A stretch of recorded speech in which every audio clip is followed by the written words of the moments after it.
Hello everybody, this is TonTon here and I'm back today with a third-party figure. Here we have Zeus magic toy. This is Guardian of the Universe, Zeus the Great alloy version. This is the KO from the studio series Dark of the Moon Shockwave. So first and foremost, this is the box and we have the picture of Zeus himself with some of the Guardian of the Universe, Zeus the Great. Up onto this side of the box we have the vehicle mode, which is the Cybertronian tank mode, and it's still the same information. So a lot of you guys ask, and up to this point I'm pretty sure that Zeus magic toy is just another Black Mamba or IO mech that they just changed the name so they don't get sued. And up on this side here we have a QR code, so I'm gonna bring it closer so you can see the QR code. Here we go, have it on me, scan it if you want to. And now let's get to the figure itself. Busting the box open, here we have Shockwave in his robot mode. This is what he came out right out of the box. And as you can see, this is just another upscaling version of the Studio Series Shockwave, hence some minor change. So I'm gonna review some change later. But first I want to point out some specification of this figure. So let's have an overall look and then let's zoom in. Up on transformation of Shockwave, here's what we do. It is not officially that he does have a instructor, but then I guess he's the same with the Studio Series. So if you're wondering how to transform him, go back to my Shockwave Studio Series review, link is right here. First thing first, I will remove the hand blade out for simplicity. And now I'm gonna pull out the wire also for the sake of simplicity. It is a little bit hard to pull, so I could recommend you can pull out just dot. It doesn't affect the whole transformation at any point. So now it's the same thing you would want to do with your Studio Series version. You pull out the shoulder like that on both sides. And you're gonna bring this whole section out. And you're gonna bring this whole section down like that. So at this point here, I want to pause it a little bit and show you. There has been many reports on how this joint break. So in order to prevent that, you want to bring your fingers in up to this point right here, and then try to pull it out. To be honest, because this joint is not very strong for transformation, so you want to bring it out smoothly like this. And the second one as well, actually get your fingers, get your thumb onto this section and push it out. Don't be too hot or else it will break. This is a very delicate figures. And actually pull it out like that, and then you got the hips out. Up to this point here you can bring out the foot. So you would want to bring it out, this is a Z connection point, so just bring it out like this and fold this out. Bring it down like that, and we're done for this leg. Now up to this leg here, the same thing. This is the Z connection part, so flip out this heels first. It's gonna make the transform him easier. Then bring it down like that. Flip this around like this, position them.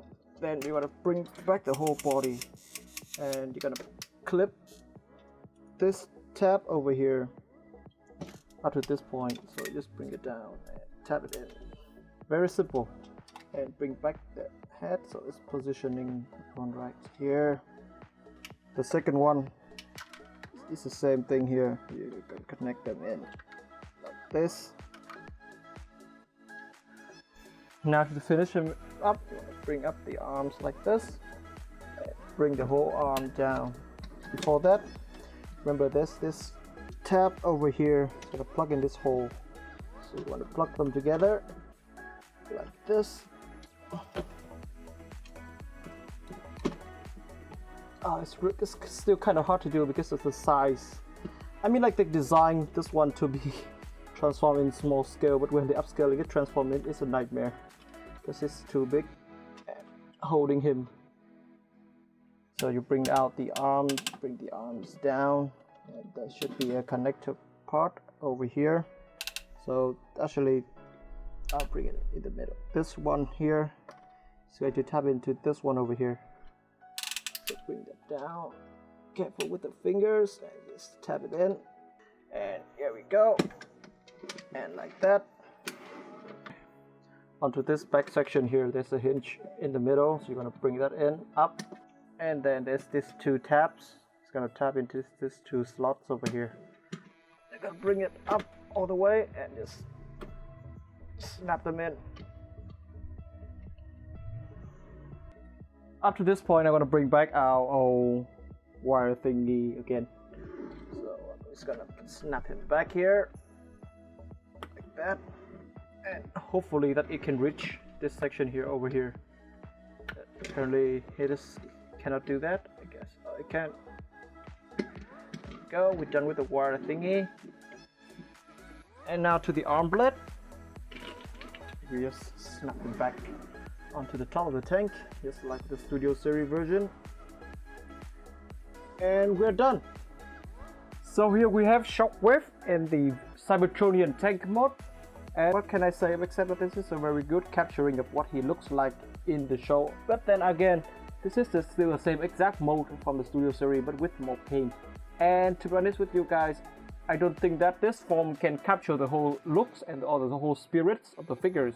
So I'm gonna just skim this part a little bit short and then move to the comparison with the Studio Series like I just did with the robot mode. Having the two vehicles lining up to one another, as you can see, there's not much of a difference that can be tell. The only big difference you can notice here are the paint, because the purple that they use for the KO version is more purplish than the previous Studio Series. Because the problem with the Studio Series is that they use the color purples, but then they do try to get a lot of weathering effects. Which is the black part, so that darkens the figure. But with the KO version, they have that purple, but also they add the weathering with white and black. And so as a result is that the white add a lot more brightness to the figure. So that is one highlight. Another major difference is about the thruster of the vehicle mode or the whole figures. So the thruster on the Studio Series version is a bright silver bronze color underneath. But then here we have the same purplish with black and silver weathering. In my opinion, this is better because it adds the whole consistency to the figures, rather than a highlight than in the Studio Series version. One more difference is that this black section here is actually red, but on the Studio Series version that is hollow. So the reason why for this red is because of the LED unit. So I'm going to show you right now. So there's 3 LED units onto here, 1, 2, 3, but there are no switch onto them. You have to do them individually, and in order to do that you would have to pull out this section here, and there's a switch here. You press it, and in my opinion this is LED unit used for the head and the cannon, but it does looks really nice. I'm gonna put it back here. The energy wire thing is also a major difference between the two vehicle modes, because in the Studio Series version that thing is made completely out of rubbers. So as a result the articulation is limited, and sometimes it's went underneath, so it kind of affects the whole overall look. But with this version here, you got that is individually there's a ball joint in the socket, so it does have with the movable and the posing of the wire, so it does, as a result it does look really good with the whole tank look, because it does not collapse with the legs. With the fangs onto the feet, as you can see with the Studio Series version, it is fixed, so it cannot move at all, so it does collapse with the cannons. Looks really messed at that area, but with this version here there's an articulated joint, so as a result it doesn't look collapsed at all. And one more thing, since this is a bigger scale, so they does have some range between them, and that helps the figure from becoming overly too much. And the last thing I want to tell about this vehicle mode is the blade. Personally, with the Studio Series version, I don't like the blade because it's too rubbery and too small, and overall have another looks that. So as a result, it does look quite unnecessary. But with this version here, the blade, they made the connection shorter, so as a result this whole thing looks like a one section, so it does look more like it belongs to the transformation, not like just slap it on there and call it a day. And here we have Shockwave. This is from the Zeus and the Studio Series standing up to each other, and as you can see, Zeus is about twice the size of the Studio Series version. And as you can see, there's some major difference between the two figures. That the first one I want to mention is about the colors. Because the thing happened onto Zeus is that they use a lot more purple than to the Studio Series version. That's why you see a lot more purple. But then again, on the Studio Series version, you can see that there's some highlight of the grey and black paint throughout the bodies. So this is up to your opinion of how you like your figures to look. Personally, I would still prefer Zeus color because that is very movie accurate. But then Shockwave also provide us a nice feelings of paint. Another major difference between the two figures is the bicep part. As you can see, as for the Zeus, the Black KO version, they add the extra armors onto the bicep, thus makes the arms look more in scale, and then again makes the arm look beefier. That is a really nice touch of the figures, which I really enjoy. About the hands, when Studio Series Shockwaves is released, a lot of people complain about the rubbery and fixed hand, and so Zeus Magic Toy fixed that problem for us with this hand. So the hand now is articulated and also comes with a lot more colors than before. So each fingers are on 2 joints, 1 and 2, and so you can pose it quite nicely because again the fingers are made from a rubbery material, so they wouldn't affect the joints over time due to the weight. And also they add some gold color up to the fingers. That is more like armors of the fingers, which I really enjoy of that. It also can rotate, and the whole arms can rotate as well. About the hand guard, as you can see here, because of the Studio Series version, this is a pure black rubbery plastic piece, so we don't get to see it. But onto this version, they painted, and as you can see, this hand guard resembles Shockwave face, and I think that is a really nice add-up. If you want to, you can paint the circle red if you want to, but I would not do that because that wouldn't be necessary. About the arm blade, and yes, this is also another concern of the old Studio Series version, but with this one, you get a completely new and solid blade. The colors are also different because, as you can see, they are painted more silver, so it helps the visual looking of an actual blade, not just like some rubbery piece, and I really enjoy this. They also make it completely full but not hollow. I'm gonna remove the blade out so you can see the inside are filled with some piece of plastic, thus it looks more solid, and then the abilities to play with would be easier. And again, the peg is also shorter in scale than the actual blade of the Studio Series version. So that when you attach the blade, you would have the feeling of like an actual arm blade, not something that you just plug onto it. That would not look really nice. Now moving on to Shockwave's signature arm cannon. As you can see here, this version here, the tip of the guns and the whole arm guns are painted with a black and silver weathering. Unlike the Studio Series version, it is only a piece of black rubber and only the tip is painted with silver. But now the whole gun is painted, it gives the figure a more solid look. And then it does come with a problem. It weights up the arms, so it actually cannot hold the gun up. The reason for this problem is that they only upscaling this figure considering the scale and the material of the original figures, but then they do not strengthen the joints. That is why there will be some problem of joints over time because they did not calculate that very carefully. And also there's a thumb onto the guns. Up in the Studio Series version, we don't know what it is, but it is painted, so we can conclude that this is a figure of Shockwave. Because when you look at the size onto the both arms, the position of that fingers is exactly where the thumb of the arm will be. So I think that is a really nice add-up, and it clears up the question for us. And also the gun does come out with an LED feature. So you press a button over here. That button, you press it, it will light up, and I will light directly to the camera for you to see. So it lights up pretty good. And to insert the batteries, there's 2 pieces of armor.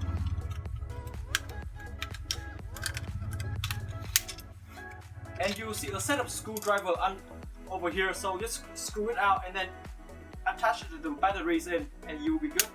But then again, this figure comes with the battery already insert, and I don't think you will need to change that over time because you're not going to turn it on all the time as well. Moving on to the thighs, as you can see, they also redesigned the thighs armor of this. It is due to the reason that this is a very movie accurate look, and the other reason is that the original Studio Series version used the Megatron from Revenge of the Fallen mode. That's why there are some similar parts, which is the thigh, but here they remove it completely and it looks a lot better because it suits the whole look of the Transformer. Coming back down to the feet, as you can see here, at this part here, they add 2 joints onto the spike of the feet, and thus so it can move out, in and out like that. So this adds a lot of display option, and it also helps us better with the transformation. And also they scale down the whole down leg part, so it look more in scale and the body just look more slick. But anyway, the highlight of Shockwave always be the head. And as you can see with this scale up head, they did the justice to the head because it is just a very nice looking. When the first Studio Series version came out, I thought that was the best Shockwave head we could ever have. But then this is much better because when it's bigger, they managed to do a lot more detailing onto the head itself. And as you can see, even the teeth are painted with a really nice bright silver. It captures the features of Shockwave in the movie, and it also helps us that we don't have that painted red eye anymore because now we have actually a glowing eye.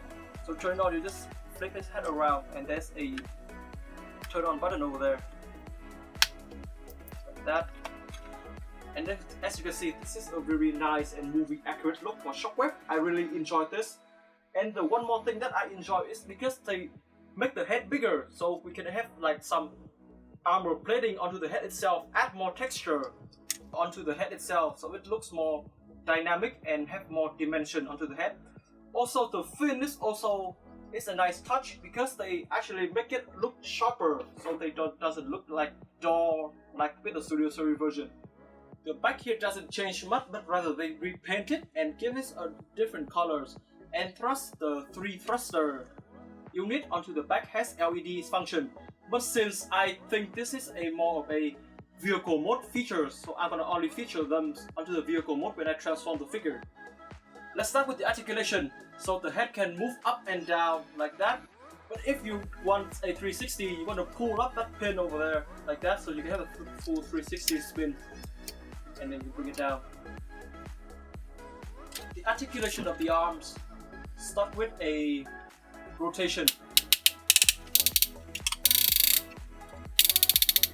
It can move out, really nice. A bicep swivel, but then the arm blade does get in the way.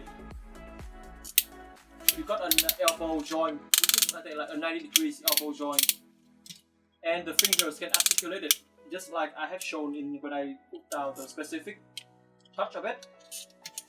Articulation for the leg, we have a full rotation. Okay. And I want to stop you for a second now because there are a lot of reports on this joint breaking. So when you move the leg, please be careful because the joint is really weak. It cannot stand if you just pull it out.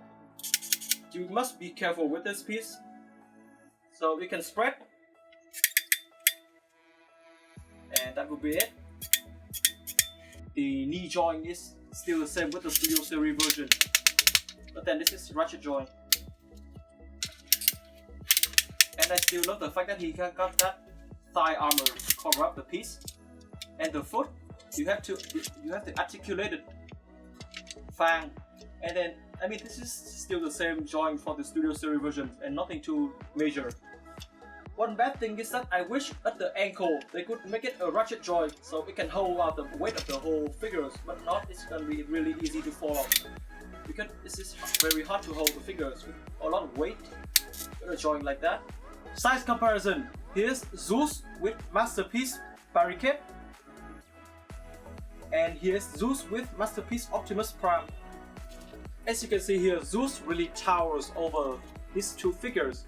It is because he's an upscaling and Zeus is more matched with the Black Mamba LS. So with a movie Masterpiece figure, he's a little bit too big. But I mean, they still look great together, considering if you ignoring the fact that Zeus cannon is almost as long as Optimus. And that will be the review of today. So what do you guys think of this figure? Tell me in the comment section below and direct message me on Instagram. I will be waiting for you guys. TonTon out!